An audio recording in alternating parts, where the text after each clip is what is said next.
हम लोग का चैप्टर चल रहा था न्यूट्रिएंट्स इन प्लांट्स। हमने इसमें पढ़ा न्यूट्रिएंट्स इन प्लांट्स के बारे में, फिर फोटोसिंथेसिस के बारे में, फिर अदर मोड्स ऑफ न्यूट्रिशन के बारे में, फिर इसके बाद हमने सैप्रोट्रॉप्स के बारे में पढ़ा। अब बारी आती है how nutrients are replenished in the soil. ये जो पोषक तत्व तो हम लोग बता रहे हैं, नाइट्रोजन है या फिर कोई भी खाद मटेरियल, वो सब पहुंचता कैसे है सॉइल में, ठीक है। तो इसके लिए कभी आपने देखा होगा कि फार्मर जो हैं वो खेतों में खाद और फर्टिलाइज़र को अपने खेतों में डालते हैं। गार्डनर जो है अपने जो उसमें गमले में बढ़ते हैं, गमले में लगाते हैं पेड़ पौधों में, उसमें भी खाद ऐड करते हैं। हमने पढ़ा था कि जो पेड़ हैं वो अर्थ से, सॉइल से अपना न्यूट्रिएंट्स ले लेते हैं, नाइट्रोजन ले लेते हैं। फिर क्योंकि हमने बताया था फोटोसिंथेसिस से सिर्फ वो कार्बन डाइऑक्साइड ले सकते हैं, लेकिन नाइट्रोजन उन्हें कहाँ से मिलता है, जो मिनरल न्यूट्रिएंट्स हैं वो उन्हें कहाँ से मिलेंगे, सॉइल से मिलेंगे। उसमें कौन कौन से होते हैं, नाइट्रोजन होता है, पोटेशियम होता है और फास्फोरस होता है। ये इनको कहाँ से मिलेगा, ये सिर्फ इन्हें सॉइल से ही मिलेगा।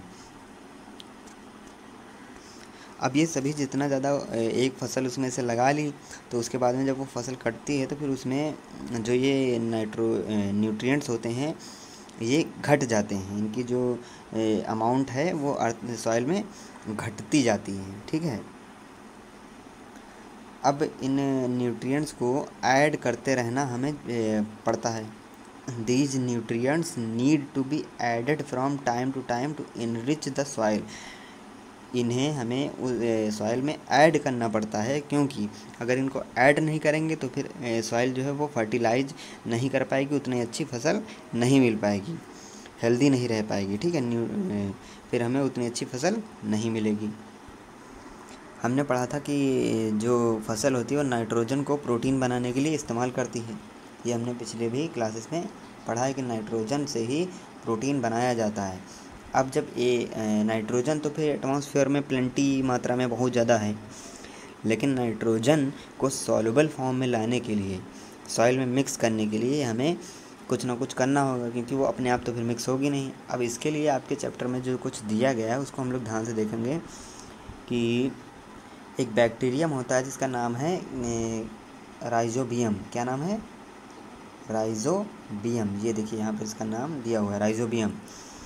ये क्या करता है, ये एटमॉस्फेयर से नाइट्रोजन ले लेता है, एटमॉस्फेयर से नाइट्रोजन ले लेता है और उसको सॉल्युबल फॉर्म में मिक्स कर देता है सॉइल में, फिर इसको प्लांट यूज कर लेता है। अब ये करने के लिए इस राइजोबियम का क्या फ़ायदा होता है, राइजोबियम अपने आप अपना फूड नहीं बना सकता है, तो वो उस प्लांट से, उसकी रूट में लगे रह के उससे न्यूट्रिएंट्स ले लेता है और उसको बदले में नाइट्रोजन दे देता है, और भी जो न्यूट्रिएंट्स हैं वो सारे के सारे दे देता है। अब ये कौन कौन से प्लांट्स हैं जिनके नीचे लगा रहता है, ये देखिए इसमें लिखा ग्राम, चना, पीस, मटर, मूंग, बीन्स और कुछ लेग्यूम्स, जो फलियां होती हैं उनके जो पौधे होते हैं उनमें ये लगा रहता है, ठीक है। ज़्यादातर तो लेगुमिनस प्लांट होते हैं जिनमें फलियां लगती हैं, जो लेगुमिनस प्लांट होते हैं दालें उन्हीं में लगती हैं, ठीक है।